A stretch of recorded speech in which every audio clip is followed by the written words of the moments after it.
For nearly 3 decades, Melinda Gates lived inside a life most people only imagine from the outside.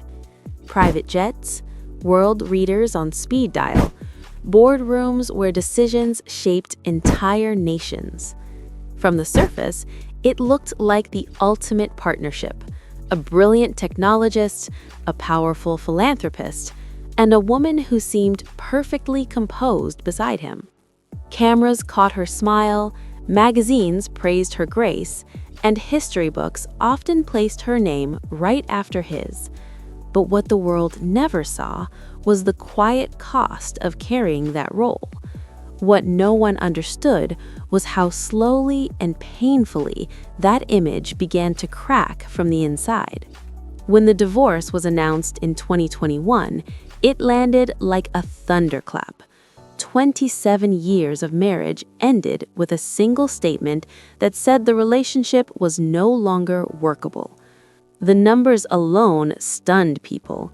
Tens of billions of dollars shifted hands overnight. Commentators rushed to assign blame. Rumors moved faster than facts. Yet Melinda said almost nothing. She didn't give interviews. She didn't defend herself. She didn't attack him. She stepped back and let the noise burn itself out. At the time, many thought her silence meant diplomacy, or maybe resignation. In truth, it meant something else entirely. It meant she was still figuring out how to tell her own story without losing herself again. Long before wealth, foundations, or headlines, Melinda Ann French was simply a curious child growing up in Dallas, Texas. Her home wasn't flashy, but it was structured. There were expectations, routines, and a quiet belief that effort mattered. Her father worked as an aerospace engineer during the Apollo era, helping push humans toward the moon. That detail mattered more than people realize. It meant Melinda grew up in a household where science wasn't abstract, it was dinner table conversation. Precision mattered. Preparation mattered. Her mother ran the household with calm authority, teaching her children that stability doesn't come from luck, but from consistency. Money was comfortable, but never careless. When her father decided to invest in rental properties to secure college funds for his children, it wasn't framed as a gift, it was framed as work. By the time Melinda was barely 10 years old, she was painting walls, cleaning apartments, and learning that responsibility wasn't something adults handed down later in life. It was something you stepped into early. Those weekends scrubbing floors weren't glamorous, but they quietly rewired how she understood independence. She wasn't being prepared to depend on anyone. She was being trained to stand on her own feet, even if she didn't yet know how important that would become. By her early teens, she was handling bookkeeping tasks that most adults would find intimidating.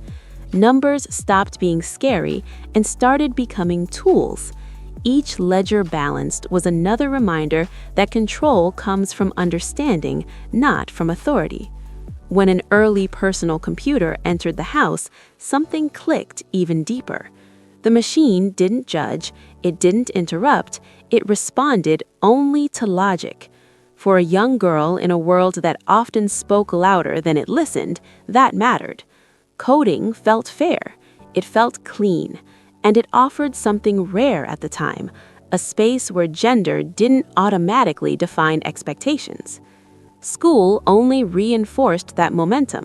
At Ursuline Academy, she thrived in an environment that demanded excellence rather than apology. Math and science weren't treated as unusual interests for a girl, they were treated as disciplines worth mastering. When computers entered the classroom, Melinda didn't hesitate. She leaned in. Projects that intimidated others energized her. When she graduated at the top of her class, it wasn't because she chased perfection, it was because she trusted her ability to learn hard things. That trust would become her anchor later, when doubt crept in from much louder places. College brought its own shock. Duke University was competitive in a way she hadn't fully experienced before. In computer science lecture halls dominated by men, confidence often sounded like volume. Students spoke fast, interrupted freely, and rarely paused to question themselves. At first, it rattled her. A new programming language made her feel behind. For a moment, she wondered if she had misjudged her place. But instead of retreating, she doubled down. She studied longer, she asked sharper questions.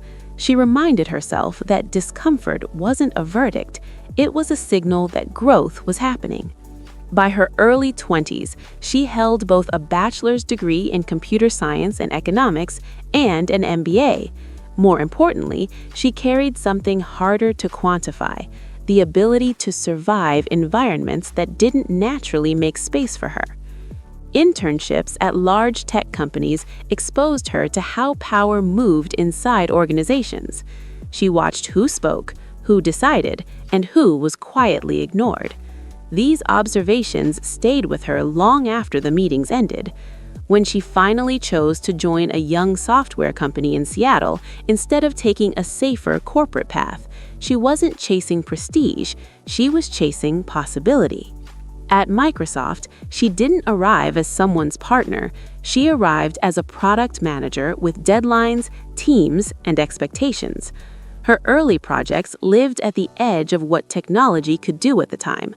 Multimedia projects were risky, hardware was limited, the internet wasn't yet mainstream, success wasn't guaranteed. Some projects thrived, others failed publicly. She learned to separate personal worth from product outcomes. That lesson would later become essential when far more personal failures entered her life. As her career accelerated, her personal life quietly intertwined with it. A relationship formed behind closed doors, carefully hidden to respect company rules. When she married, she didn't dissolve into the role of spouse, she negotiated terms. She protected her autonomy. Even then, she understood that love doesn't cancel the need for boundaries. Still, marriage slowly reshaped her world. Motherhood changed her priorities. Eventually, she stepped away from corporate leadership, not because she lacked ambition, but because ambition had shifted direction. Philanthropy filled the space where product launches once lived. What began as structured giving evolved into something larger and more complex. Global health, education, and access to opportunity became more than abstract goals. They became deeply personal missions. Traveling through developing countries exposed her to realities that spreadsheets could never fully capture. She saw women carrying impossible burdens with almost no support. She saw children dying from preventable causes. These experiences didn't just inform her strategy, they altered her sense of urgency. For years, the foundation grew alongside the marriage, and from the outside, it appeared unified. Inside, fractures were forming. Differences in judgment, values, and accountability became harder to ignore.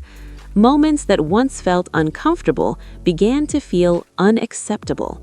Trust eroded slowly, then suddenly. When certain associations and behaviors crossed lines she could not reconcile, the internal conflict became physical. Anxiety manifested as sleepless nights, panic, and an overwhelming sense that something fundamental was breaking. Therapy didn't give her instant clarity, it gave her language. It helped her name what she had been absorbing silently for years. She began to understand that endurance is not the same as strength, and that staying quiet can sometimes mean disappearing. The realization was devastating and freeing at the same time. By the time divorce discussions began privately, the decision had already been made emotionally. The public announcement was merely the final chapter of a story that had ended long before. After the separation, she did something unexpected. She spoke, slowly, carefully, on her own terms. She didn't frame herself as a victim, nor did she shield uncomfortable truths. She talked about honesty as the foundation of intimacy. She acknowledged how betrayal fractures identity, and she made it clear that leaving was not an act of anger, but an act of self-preservation. Stepping away from shared institutions later wasn't about rejection, it was about alignment. She redirected her resources toward causes that reflected her deepest values, especially those centered on women's autonomy, economic power, and health. Her investments became more personal, more targeted, and more reflective of the lessons she had lived rather than studied. By the mid-2020s, her public image had shifted. No longer introduced primarily through marriage, she stood as an independent force with a voice shaped by experience rather than proximity to power. In interviews, she spoke with calm confidence about rebuilding, about choosing peace over performance, and about relationships rooted in equality rather than expectation. Her story, when stripped of numbers and headlines,